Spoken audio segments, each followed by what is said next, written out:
We are live, and it's Friday. Oh my gosh. Friday. Welcome to For Evan's Sake Daily. My name's Neodate Evans. And I'm Nana Evans. And we bring you the news from a parenting perspective. Today on the show, MP Andrew Bridgen has threatened MP Matt Hancock, Jeremy Hunt and his plans for growth in Britain post-Brexit, and Suella Braverman's plans to ban laughing gas. And of course, we have our parenting conundrums. Yes. So, 2 days in a row, man.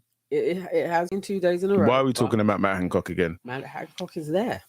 So, there to be spoken about. Yeah, but this is what he wants. We're playing his game. This is what he wants. So Andrew Bridgen, who's a Tory MP, is threatening to sue his fellow MP, Matt Hancock, over accusations of, I quote, anti-Semitic, anti-vax, anti-scientific conspiracy theories. So Bridgen was suspended as a Tory MP over a tweet likening the impact of COVID vaccines to the Holocaust. And so obviously Hancock wasn't impressed by any of this, and kind of went at him over Twitter. He went at him properly. Like, he really did go in. What did he call him? And he said he's anti-Semitic, anti-vax, and has anti-scientific conspiracy theories. And Andrew is not having it. And so he is part of a group called the Bad Law Project, which is led by the actor. Do you remember Lawrence Fox? Oh, God. Do you remember? Yeah. It's like, what happened to you, dude? So they sent a letter on his behalf to Matt Hancock, and they're trying to claim 100 grand in liable damages. And, you know, in response, Hancock's like, am I bothered? Yeah. But then also I'm thinking, why would he be? Because number one, he's got the law on his side in the sense that it is very difficult to even have an opposing view to the mainstream when it comes to COVID. But number two, he's also just bagged 320 grand from I'm a Celebrity. Yes, so as a side note, do you know how much of that? So remember he said he was going to donate some money to charity. To justify going on to I'm a Celebrity whilst being a sitting MP. Yeah. Do you know how much he donated? I would say it's got to be about 50%. 50%. So let's say, so if you were Matt Hancock, that's to justify me doing everything that I've done previously and going to sort out my reputation. I would think at least 50%. So you're like 175 grand odd. Boom. That needs to go. At least. Yeah. Matt Hancock donated 3.1%. That doesn't even work out to be 10 grand. He couldn't even round it up. like what level of tightness is that? Like, it's not even 10 grand. I bet somehow in some type of tax loop, something or another, that 3% means something. And so he let's give that over there. He's thoroughly disgusting, always. Like, I hope they sue him. I hope they sue and I hope they win. I hope they do, even if they don't win on everything, because you could have the kind of... Well, they weren't saying not to get the vaccine. It was you needed more science to this vaccine. Yeah. There was a lot of scientists saying it's not the type of... it's not what they're saying it is. And that's all that... And you have people from the medical profession on both sides fighting the argument. So who's to say... This is the whole thing.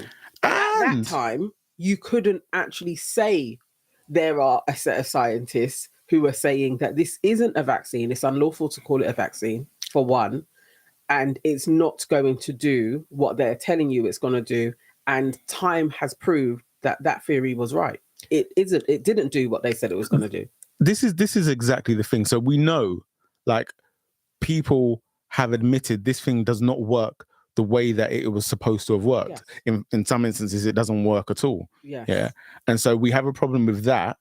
And we're trying to go after people legally when they're saying bad things against a vaccine, which we have seen in certain cases proven that it doesn't work. Yeah. But when, during that period, we were getting everyday death tolls of people dying of COVID. Yeah. And then later on it comes out, no. They didn't die of COVID. They died with it. They died with COVID. So you could get knocked over by a bus. Have COVID virus present and they would say you died of COVID. You didn't die of it. Surely this is something that should be tackled in court. Like that's because that's, So you were fiddling figures. That That's why I want them to go through with this, because also it's like you called him an anti-vaxxer, called him anti-Semitic. So if I say anything with the Holocaust in the sentence, somehow that becomes anti-Semitic. What did he say? Well, I mean, this was it. He was just there was nothing in there. He said, I think he's fair to be like, actually, I'm going to get you on libel. He likened the impact of COVID vaccines to the Holocaust. And clarifying that the damage that this rollout of vaccines and lockdowns is going to do or exceed the damage that the Holocaust. That was what the problem that he's going to have is that he needs time. He needs like the breadth of time, lifetime, to prove or not whether he's right or wrong. True. Because as it stands now, you'd be like, you're wrong. The first instances of even calling it a vaccine and what it actually does compared to other vaccines, that has been proven that what you told us it was going to do, it hasn't done. Yeah. Now you go into the damage that it has done to various people that have taken the vaccine. Time is already showing that, let alone in 10 years' time, what that scope is going to be. So he could go in, lawsuits, they're not quick. He could kind of start something now. It'd be interesting to see where it goes. It's already presenting itself that what he was saying wasn't wrong.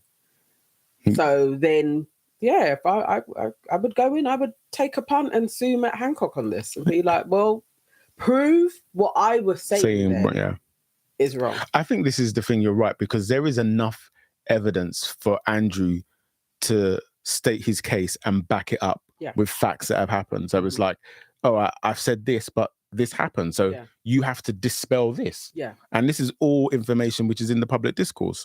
So it could.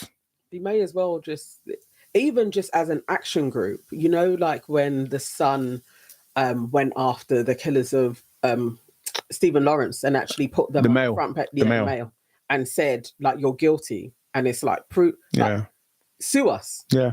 This is what these guys may be doing. It's like, actually, so we're going to sue you. So then if you put in a counter lawsuit, then you have to prove that what was said in the first place in your rebuttal is justified. And we can prove that what you said back is not. And that's libel. So, it's an interesting one. It's an interesting one. And Andrew Bridgen, he's like, he's a bull. So he's not gonna back down easy on this. Yeah. So are they actually still? Because aren't they both independents now? No. Being suspended. Oh yeah, he was suspended. So they probably. I don't know if he got reinstated, but But Matt Hancock is Matt Hancock. He's an independent. And he's an independent. He's not gonna even go up for re-election because he's blatantly. And this is the thing. Like he needs this attention.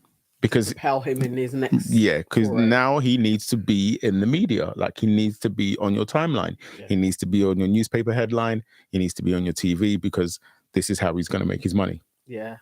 Well, okay. After he's fleeced the country of our tax monies. I can't believe he only gave 3%. Yeah, that is crazy. It's nuts. It is nuts.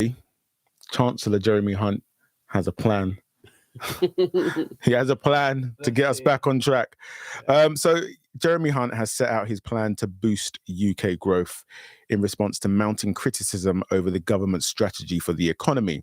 In his speech, Mr. Hunt outlined opportunities in the growth sectors which will define this century and pledged to build on the freedoms which Brexit provides. I think that was like the biggest telling statement, because we're still yet to see what freedom, what benefit Brexit has done for this country, other than plunge us into a crazy recession, restrict travel. I was going to say, it's like the opposite of freedom is like we're now more restricted than we were before. Less staff. Yeah. People leaving, like schools are literally like on the brink of having to shut down because they don't have enough intake. So it's either two, especially primary schools, they would need to merge with each other because you don't have enough people. There was such a flight during the pandemic and then with Brexit. So where's the benefits?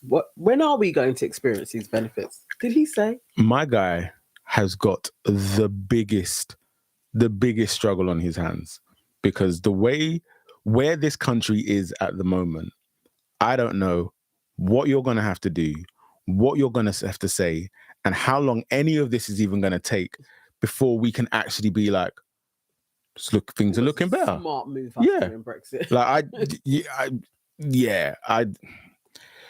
Did he list anything that was like, this is going to be a benefit? Because we have Brexit, we can now do... Because remember, they were giving us loads of things on the side of buses. There's nothing specific. So his speech focused on key sectors such as digital technology, green industries, life sciences, advanced manufacturing, and creative industries. Even that last one is so laughable. It's so laughable because anybody within the creative industry will tell you how hard it is operating within this industry, and how historically conservative governments have done nothing, or at least, or even done the opposite of, like, gone out of their way to negatively impact. Well, absolutely, because Brexit has had a huge negative impact. Of course, on any artist touring, even just touring, because you have to fill in so many forms. You're regulated in a totally different way. It makes it really expensive to actually tour outside of the UK. So that's damaged that economy. So it's, again, where are these freedoms? What's the benefit? And how are you helping the creative economy as well? What are they planning to do? I think before anything can happen, we have to be honest and say, or and I say we, I mean them, as in politicians, the government. You have to be honest about where this country is and how Brexit is negatively impacting this country, and how it was a mistake. Just say it was a mistake. And you lied. Remember, in the first instance, it was like there was going to be like 300 million more going to the NHS. Now you have Savage Javid talking about we should be paying to see a GP or to go to the A&E. Where was all of this extra money that you said was going to be available with us leaving the EU? It's like, that hasn't happened. Everything is, we're strapped for cash. We're strapped for cash. Austerity measures. It's disappointing. When I think about the Brexit con and how it actually, like, they actually did it. They actually conned the country. It was normal people. People bought it. Yeah, I mean, let's not even go down that road. Let's not even go down that road. It was voted for by normal people who thought that lots of black and brown people were going to be leaving the country because they're so dim. But you know what it is? And I won't even call them dim. I'll just say that is the power of fear. Like, that is the power of fear. Like, when you really trade heavily on fear, you can get human beings to do some of the most insane things if they are scared. And a lack of basic education and geography. Because they're scared. Oh, dear. All right. Yes. That's it's a shame. Mm-hmm. But there we go. Jeremy, honestly, mate, I got no faith, but hey ho.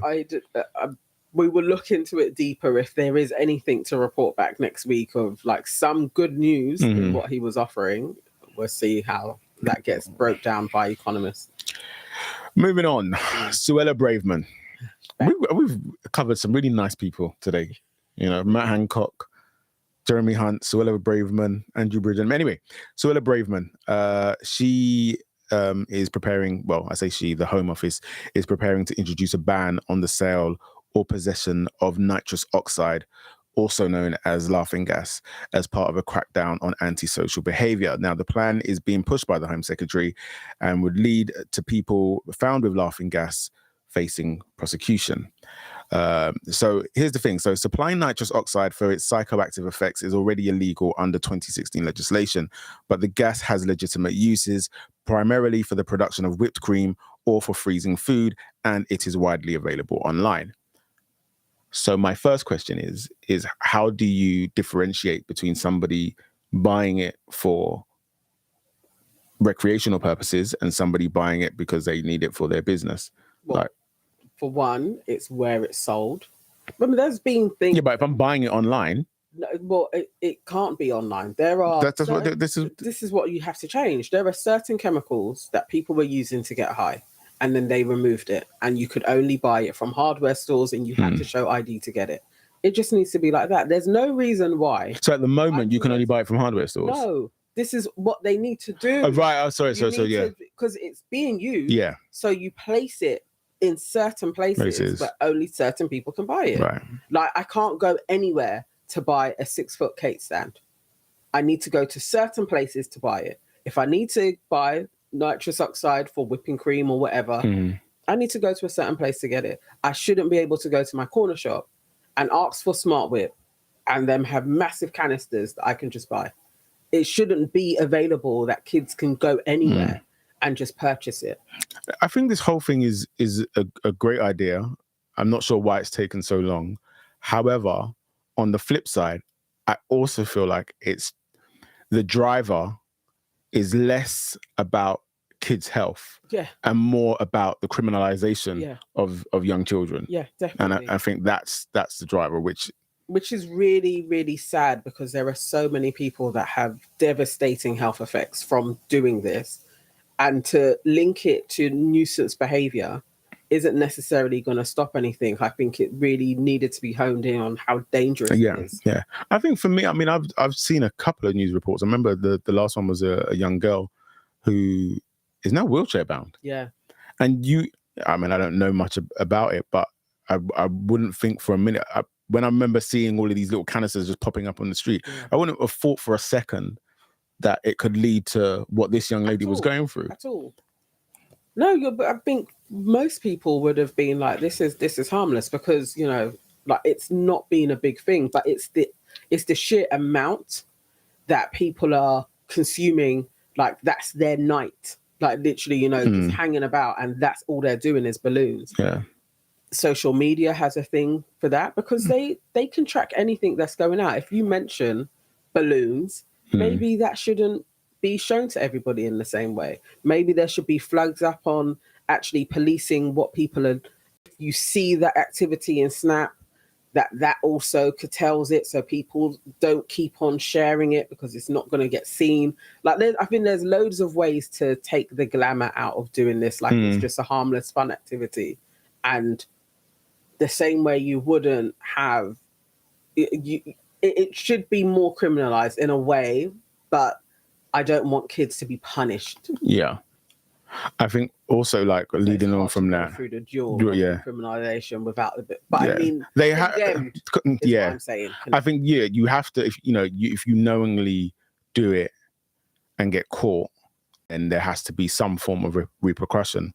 But I feel like the idea of what normal people would think is okay in terms of a punishment and what this government may propose may be worlds apart. And I think to go back to what you were saying of like how the thing is marketed in that, I think even the name, like laughing gas, it just kind of gives an air of like it's not that serious. Yeah, this is fun. And the high is like a temporary rush to the brain, but you know, or just all of the mechanics of how you're going to get that rush to your brain. And if you are doing this continuously for hours, what you're doing to the oxygen levels in your brain, how that will affect the rest of your body. I think most people are not thinking about it until something goes wrong. And this is also like another thing for school as well, because I just think if people had more of an idea of actually, if I do this, this is the permanent damage. Yeah. You know, it's basic science, really. Yeah. But a lot of these kids don't even really know or understand that. So, because there's always going to be some that are going to do it. Yeah. It's the sheer accessibility of it now that is really, and the money potential. And so you can't take the two out. There are loads of people making quite a bit of money. So that's shops to people selling them from their boot. The boot of their car outside of parties. Like there's so many people making quite a bit of money. So it needs to not be as accessible. And that's a chain effect. That's manufacturers. Yeah. You would have been manufacturing a hell of a lot more in the last few years than you was before. It's everybody. But this is it. It's like the bottom line is it's money in it. So a lot of people along the chain are making money. That's so why they drug their heels on this because it's the effects, and A&E people working in hospitals have been saying this needs to be we need to get a grip on this. We need to sort this out because there are so many young people coming in, and it's because they were on balloons. And some of the damaging effects are profound. Yeah. I mean, I hope that this is done in a way in which, as we said, yeah, there needs to be repercussions, but more it has their health.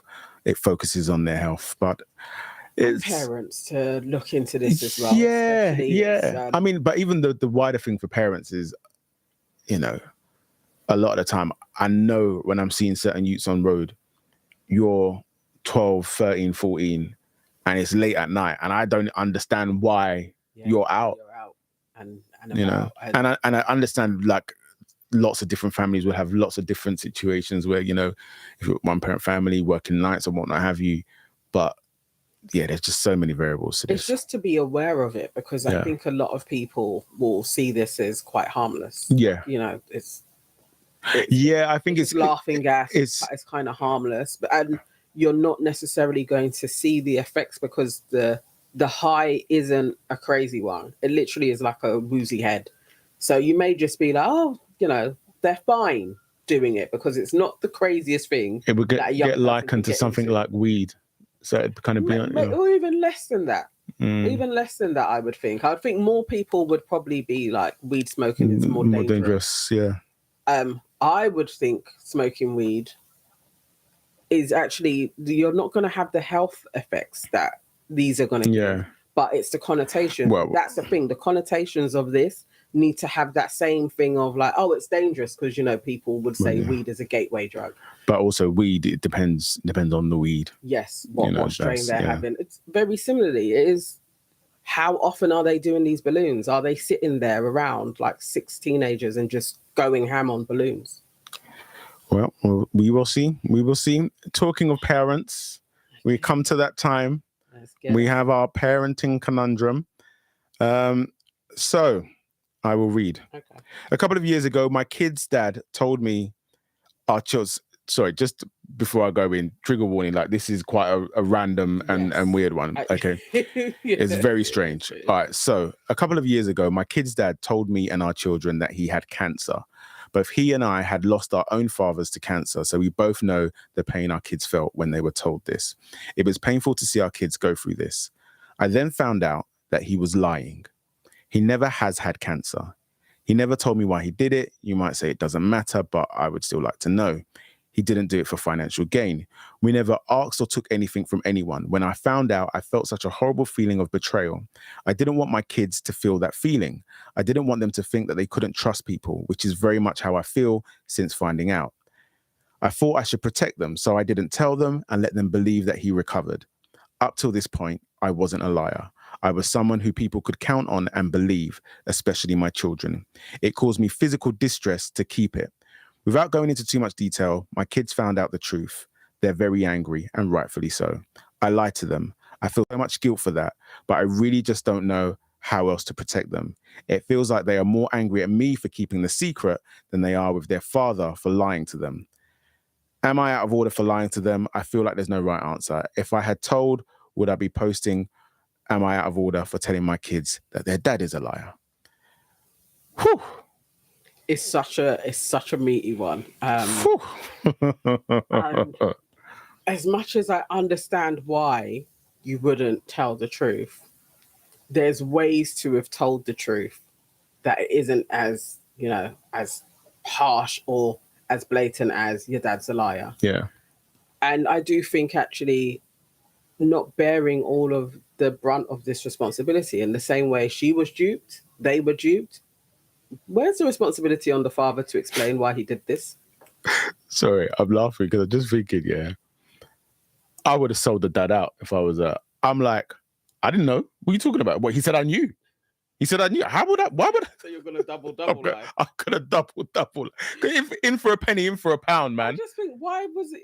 He has to come up with his explanation. Yeah. I'm not telling them. Yeah, no. You have to, like, once I found out the truth, you have to now tell your kids the truth. The thing that's really troubling is at the start of that, she still doesn't even know why he did this. And that's the first thing we need to work out. There's some crazy enabling of some really nuts behavior And so I'm not taking the responsibility of this person's story that they fed all of us, this lie. I'm not taking that on. I'm not going to lie for you. And I'm also not going to tell the truth about it as well.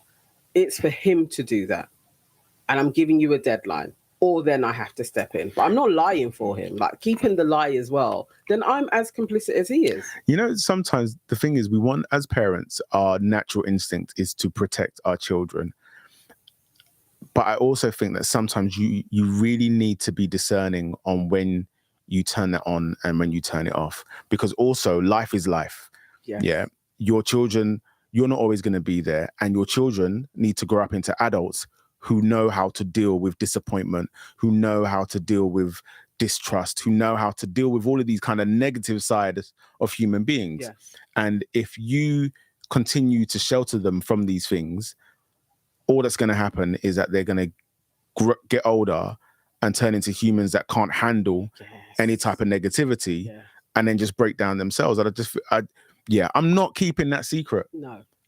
It's going to be a horrible conversation. It needs an explanation. Me as the wife or the partner plus the kids, we need answers. Yeah, it needs an explanation, because there may be something. There could be some real mental health issues that is like, actually, we need to know what is going on in your mind where you thought this was okay, or what was you going through, why you even came up with this lie. Like, that's a huge learning experience for the whole family to go through, to understand somebody like this is their father.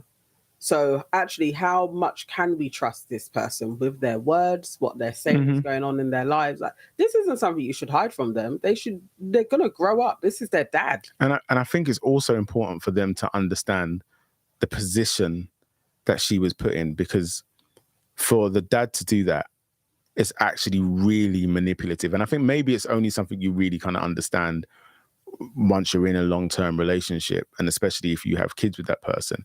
But actually, you really, because it's almost like he weaponized, either intentionally or unintentionally, he weaponized her love for her children against her. Yeah. So you know that this woman loves her children so much and she wants to protect them, that this lie is so dirty and disgusting. Yeah. She will keep the lie and it will just be between us. And also, in the time where they were all believing that he was dying, what type of sympathy levels were you getting? What type of extra care? Like, there's so much layers to this where we all have to sit down and have a really long and deep conversation about why you felt the need to do this, and what was the lack points within you where you've put this on us now, where now we're all rallying around you. Like, what's going on with your mental health that you thought that this was okay? Because at some point this lie is going to come into fruition, isn't it?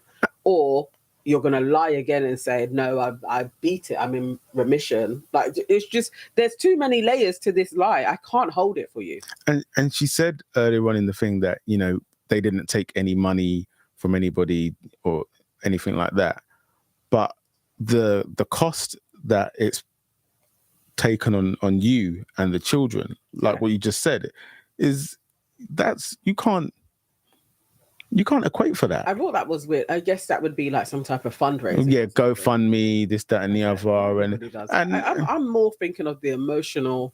Yeah, emotional. Yeah, the emotion took place, and I'm thinking you're dying.